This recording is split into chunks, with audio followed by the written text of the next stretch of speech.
नमस्कार मंडळी. बॉबीच्या दुसऱ्या भागात आपलं स्वागत. बॉबीच्या पहिल्या भागात आपण त्याचं कास्टिंग कसं झालं हे जाणून घेतलं आणि आता जाणून घेऊया ते बॉबीच्या संगीताविषयी. बॉबीचं संगीत हे सुपरहिट तर होतच, शिवाय शोमन राज कपूर यांचा पिक्चर म्हणजे त्याचं संगीत हे शंकर जयकिशनच देणार हे अगदी पहिल्यापासून ठरलेलं असताना एसजे कडून म्हणजे शंकर जयकिशन कडून हे संगीत एलपी कडे म्हणजे लक्ष्मीकांत प्यारेलाल यांच्याकडे कसं आलं याची ही सुरस कहाणी बॉबी भाग 2. या धर्तीवरचं सर्वोत्तम ते वेचून आपल्या समोर सादर करण्याचा प्रामाणिक प्रयत्न सम अर्थ. नमस्कार मंडळी, मी समर्थ म्हात्रे आपल्या सर्वांचं स्वागत करतो आपलं लाडकं युट्यूब चॅनल सम अर्थ मध्ये. मंडळी, 1971 साल होतं. बॉबीची जुळवाजुळव राज कपूर करत होते आणि ह्याच्या अगदी थोडं आधी शंकर जयकिशन या जगप्रसिद्ध संगीतकार जोडीमधल्या जयकिशन यांचं निधन झालं होतं. अर्थात शंकर तेव्हा सुद्धा संगीत देत होते, परंतु कुठेतरी राज कपूर यांना आता वेगळा प्रयोग करावा असं वाटत होतं आणि कुठेतरी त्यांना असं वाटलं की शंकर जयकिशन यांच्याच घराण्यातलं परंतु एक वेगळी ओळख निर्माण करू पाहणारं एक संगीतद्वय, एक संगीतकार जोडी निर्माण होते, ती म्हणजे लक्ष्मीकांत प्यारेलाल. त्यांच्याकडून संगीत घ्यावं असं राज कपूर यांना वाटलं आणि तसा प्रस्ताव घेऊन गायक मुकेश हे लक्ष्मी प्यारे यांच्याकडे आले. जेव्हा मुकेश त्यांच्याकडे आले तेव्हा लक्ष्मी प्यारे यांनी पहिल्या फटक्यात तर तो प्रस्ताव नाकारला. त्यांचं अगदी स्पष्ट सांगणं होतं की इतकी वर्ष शंकर जयकिशन संगीत देत आहेत, आता जयकिशन नसले तरी शंकर हे संगीत देऊ शकतात. त्यांची व्यावसायिक जी काही त्यांची बांधिलकी आहे, त्यांचे जे बंध आहेत इतक्या वर्षाचे, त्यात आम्ही मध्ये येऊ इच्छित नाही. ही खरं तर लक्ष्मी प्यारे यांची व्यावसायिक सचोटी होती. परंतु मुकेश यांनी लक्ष्मी प्यारे यांना असं सांगितलं की जर तुम्ही हे संगीत दिलं नाही तर राज कपूर कोणा दुसऱ्याला नक्कीच घेतील, कारण त्यांना शंकरकडून संगीत करून घ्यायचं नाही. असो, मग लक्ष्मी प्यारे थोडे विचारात पडले आणि हा चित्रपट करायला तयार झाले. मात्र त्यांनी एक अट घातली. त्यांनी अशी अट घातली की चित्रपटाचं जे म्युझिक कंपोज होईल ते आम्ही सांगू त्या विशिष्ट स्टुडिओमध्येच होईल आणि दुसरं असं की चित्रपटाची गाणी लता दीदी अर्थात लता मंगेशकर गातील. आणि इथेच या चित्रपटाच्या म्युझिक संदर्भातली एक दंतकथा सुरू होते, कारण याच्या पुढचा जो भाग आहे तो विविध प्रकारच्या प्रारूपांनी म्हणजे व्हर्जन्सनी भरलेला आहे. प्रत्येकजण आपापली स्टोरी सांगत असतो. जेव्हा लक्ष्मी प्यारे हे संगीत द्यायला तयार होत नव्हते तेव्हा असं म्हटलं जातं की खुद्द लता मंगेशकरांनीच त्यांना या चित्रपटाचं संगीत द्यायला सांगितलं. याचं कारण आर.के. बॅनरच्या 2 चित्रपटांमध्ये लता दीदी गायला नव्हता. 1964 सालच्या संगम मध्ये लता दीदी राज कपूर यांच्याकडे शेवटचं गायल्या आणि त्यानंतर यांचं काम एकत्र झालं नव्हतं. असं म्हटलं जातं की संगम मधलं एक गाणं मैं क्या करू राम मुझे बुड्ढा मिल गया हे गाणं चित्रपटात असण्यावर आणि त्याच्या चित्रीकरणावर लता दीदींचा आक्षेप होता.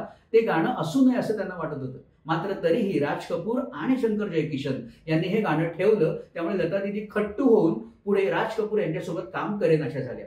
यानंतर आर.के. बॅनरचे आले 2 चित्रपट ज्याचा आपण उल्लेख पहिल्या भागात केलाय, ते म्हणजे कल आज और कल आणि मेरा नाम जोकर. मात्र हे दोन्ही चित्रपट पडले. त्यामुळे काहीसे स्केप्टिकल झालेल्या, काहीसे भावुक झालेल्या राज कपूर यांना मनोमन असं वाटत होतं की लता दीदी पुन्हा यावेत. असंही म्हटलं जातं की लता दीदी आणि राज कपूर यांच्यात मानधनावरूनही काही वाद झाला होता. मात्र काहीही करून राज कपूर यांना लता दीदी या चित्रपटात हव्याच होत्या, क्योंकि ये पिक्चर तो हिट होनी ही थी.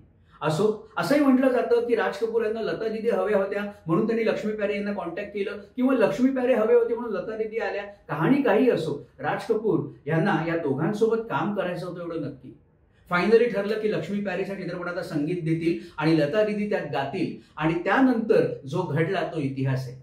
बॉबी चित्रपटातलं संगीताच्या उल्लेखाशिवाय हिंदी चित्रपट सृष्टीचा संगीत इतिहास हा पूर्ण होऊ शकत नाही एवढं मात्र नक्की. यातलं संगीत, यातले शब्द, यातली गाणी, त्याचं चित्रीकरण सगळं काही जबरदस्त होतं. या चित्रपटाने पुढच्या येणाऱ्या सगळ्या चित्रपटांकरता एक ट्रेंड ठरवला, यात काही शंका नाही.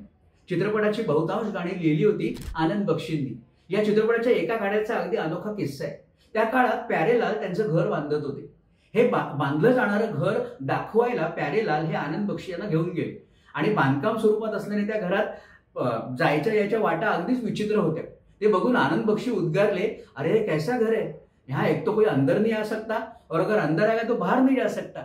आणि ह्याच सिच्युएशनवर त्या पडक्या भिंतींमध्ये आनंद बक्षींना गाणं सुचलं, अंदर से कोई बाहर ना जा सके, बाहर से कोई अंदर ना आ सके, सोचो कभी ऐसा हो तो क्या हो, हम तुम एक कमरे में बंद हो. झालं.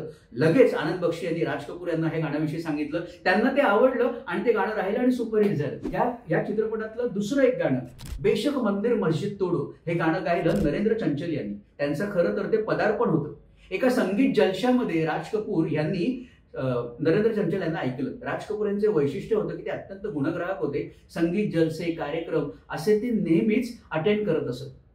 तिथे त्यांनी चंचल यांची आवाजाची असलेली वेगळीच पट्टी ऐकली आणि लगेच त्यांना ह्या चित्रपटाकरता बोलवायला, या चित्रपटाकरता त्यांना पाचारण केलं. आणि काय आश्चर्य, पदार्पणातच नरेंद्र चंचल यांना या चित्रपटाकरता फिल्मफेअर मिळालं.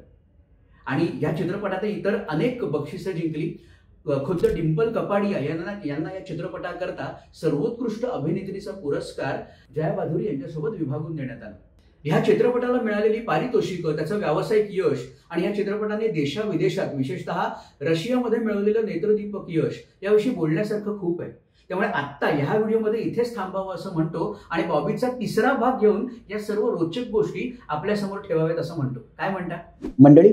आमच्या सम अर्थ चॅनलचे विविध व्हिडिओ जर आपल्याला बघायचे असतील तर आमच्या युट्यूब चॅनलला लाईक, शेअर आणि सबस्क्राईब जरूर करा. आणि हो, आमच्या फेसबुक आणि इंस्टाग्राम पेजला जरूर फॉलो करा. धन्यवाद. जय महाराष्ट्र.